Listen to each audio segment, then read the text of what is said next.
ओम साई राम भक्तों, happy Thursday. Shri Sai चरित्र अध्याय 21 का अंतिम भाग।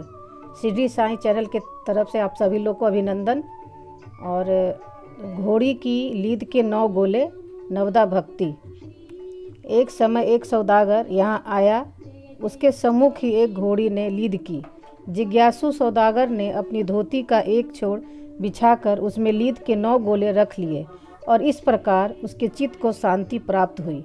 श्री पाटनकर इस कथा का कुछ भी अर्थ न समझ सके, इसीलिए उन्होंने श्री गणेश दामोदर उपनाम दादा केलकर से अर्थ समझाने की प्रार्थना की और पूछा कि बाबा के कहने का अभिप्राय क्या है। वे बोले कि जो कुछ बाबा कहते हैं उसमें मैं स्वयं भी अच्छी तरह नहीं समझ सकता, परंतु उनकी प्रेरणा से ही मैं जो कुछ समझ सका हूँ वह तुमसे कहता हूँ। घोड़ी है ईश कृपा और 9 एकत्रित गोले हैं नवदा भक्ति।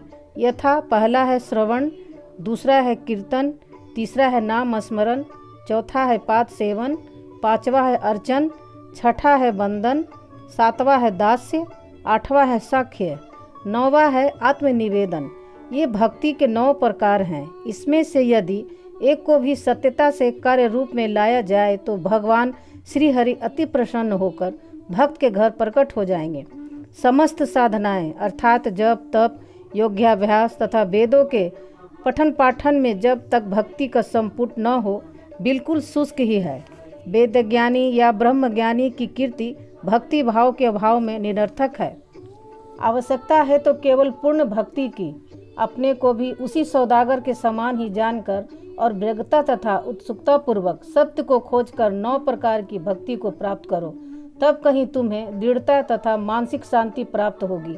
दूसरे दिन जब श्री पाटनगर बाबा को प्रणाम करने गए तो बाबा ने पूछा कि क्या तुमने लीद के 9 गोले एकत्रित किए?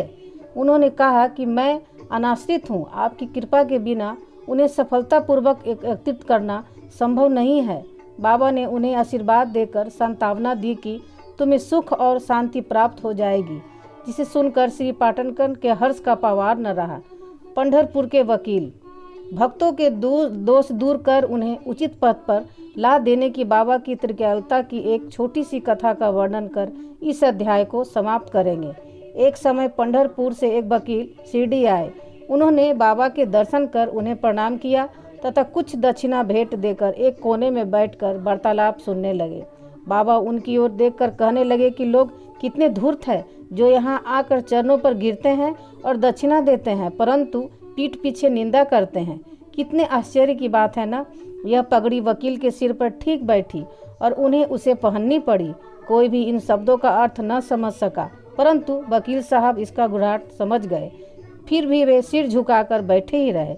बाड़े लौटकर वकील साहब ने काका साहब दीक्षित को बताया कि बाबा ने जो कुछ उदाहरण दिया और वह मेरी ही ओर लक्ष्य कर कहा गया था, वह सत्य है। वह केवल चेतावनी ही थी कि मुझे किसी की निंदा नहीं करनी चाहिए। एक समय जब उप न्यायाधीश श्री नुलकर स्वास्थ्य लाभ करने के लिए पंढरपुर से शिरडी आकर ठहरे, संबंध में चर्चा हो गई थी। विवाद का विषय था कि जिस व्याधि से उप न्यायाधीश अस्वस्थ हैं, क्या बिना औषधि सेवन किए केवल साईं बाबा की शरण में जाने से ही उनसे छुटकारा पाना संभव है? और क्या श्री नुलकर सदृश एक शिक्षित व्यक्ति को इस मार्ग का अवलंबन करना उचित है? उस समय श्री नुलकर का और साथ ही साथ श्री साईं बाबा का भी बहुत उपहास किया गया था। मैंने भी इस आलोचना में हाथ बटाया था। श्री साईं बाबा ने मेरे उसी दूषित आचरण पर प्रकाश डाला है। यह मेरे लिए उपहास नहीं वरन एक उपकार है, जो केवल उपदेश है कि मुझे किसी की निंदा नहीं करनी चाहिए और न ही दूसरों के कार्यों में विघ्न डालना चाहिए।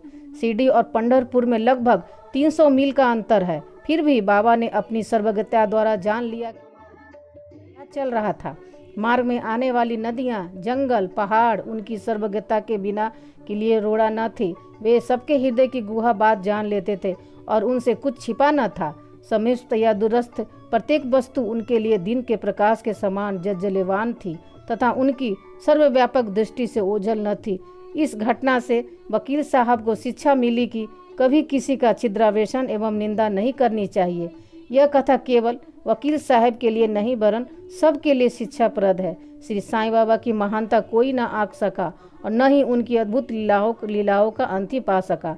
उनकी जीवनी भी तदरूप ही है क्योंकि वे पर ब्रह्मा स्वरूप हैं। बोलो श्री सद्गुरु साईनाथ प्रवस्तु शुभ भवतु। श्री सच्चिदानंद सद्गुरु साईनाथ महाराज की जय। प्रिय पाठकों को अगर मुझसे कुछ गलती हो गई होगी तो प्लीज़ क्षमा करना। इसका हम फिर आगे नया अध्याय शुरू करेंगे। और शिरडी साईं चैनल जो है आप सभी लोग का है, तो प्लीज़ अगर ये आपको चैनल अच्छा लगा तो आप कृपया लाइक और सब्सक्राइब करिए इस चैनल को। धन्यवाद।